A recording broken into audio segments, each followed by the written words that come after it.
Salam damai sejahtera di dalam nama Tuhan Yesus Kristus.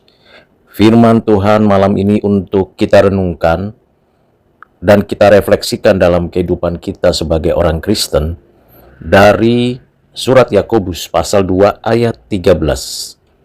Sebab penghakiman yang tak berbelas kasihan akan berlaku atas orang yang tidak berbelas kasihan, tetapi belas kasihan akan menang atas penghakiman. Berbahagialah kita yang mengerti firman ini, melakukannya dalam kehidupan setiap hari. Saudara yang kekasih di dalam Kristus, hal yang perlu dan penting dalam kehidupan kita, dalam relasi kita dengan sesama, dan dalam kondisi saat ini, bahkan sepanjang zaman, ialah belas kasihan. Sebenarnya kita hidup dan menikmati kehidupan di bumi ini berawal dari belas kasihan Tuhan Allah.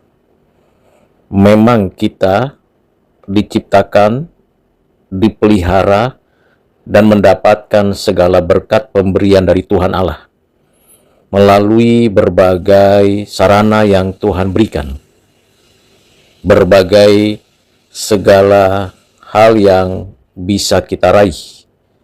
Namun semuanya itu bisa kita dapatkan, kita nikmati, karena kita mendapatkan pada diri kita belas kasihan Allah saja.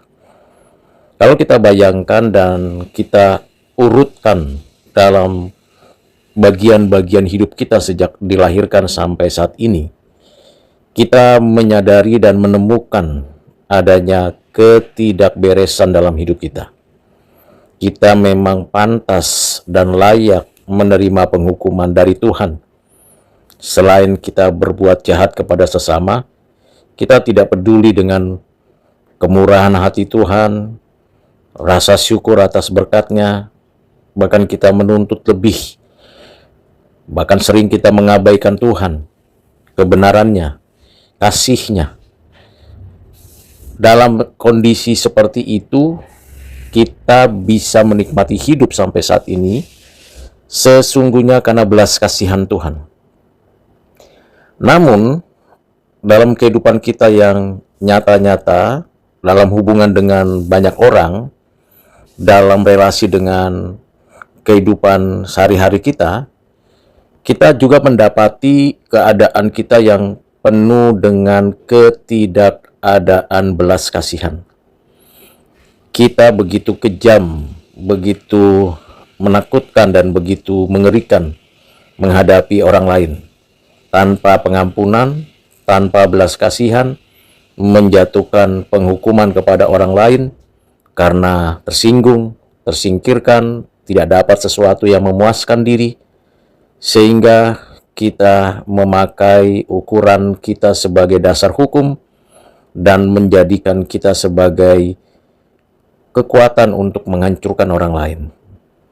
Keegoisan, kesombongan, keangkuhan yang kita miliki dan yang bercokol pada diri kita menunjukkan bahwa kita sesungguhnya layak dihukum, dimurkai, menerima pembalasan datangnya dari Tuhan. Selain itu, kita memang seringkali muncul kondisi yang sangat menguntungkan kita mencari orang-orang yang melindungi atau memberikan kepada kita kemudahan, memandang mereka dan meremehkan yang lain. Bahkan sampai-sampai ada kelompok, komunitas orang-orang yang melakukan kejahatan dan melakukan penghinaan terhadap sesama. Lalu kalau kita perhatikan situasi kondisi seperti itu, kenyataannya memang kita layak tidak mendapat belas kasihan. Kita pantas dihakimi dan dihukum segera.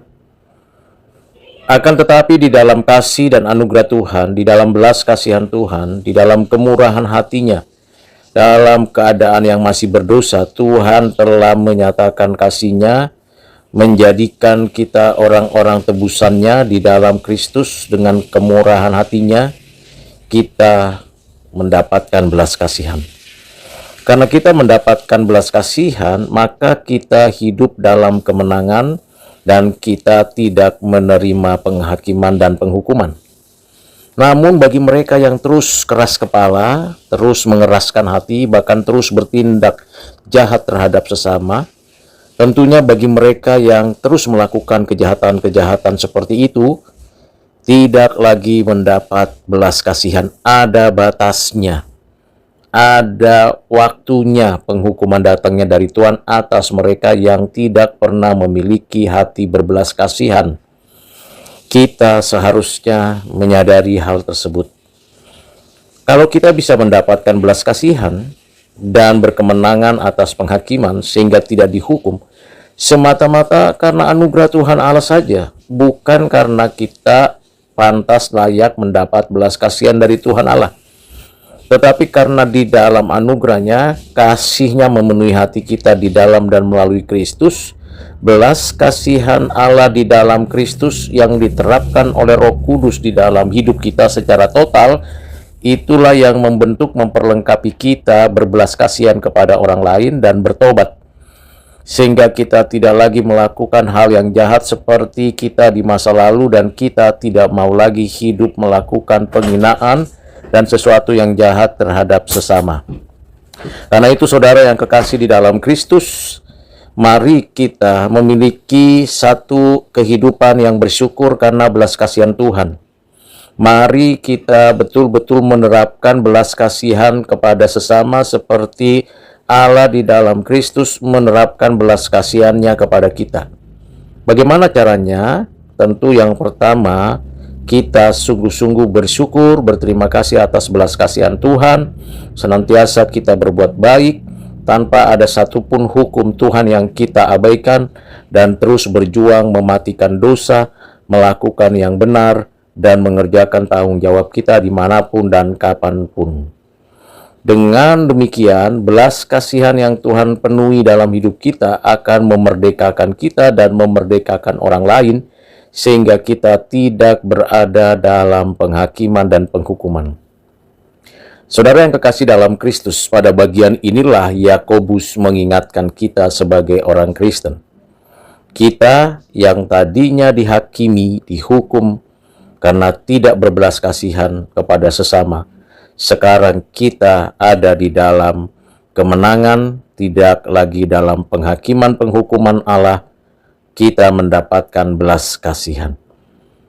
Karena itu saudara, jangan hanya di mulut saja atau dalam konsep teologis saja kita punya pengertian tentang belas kasihan.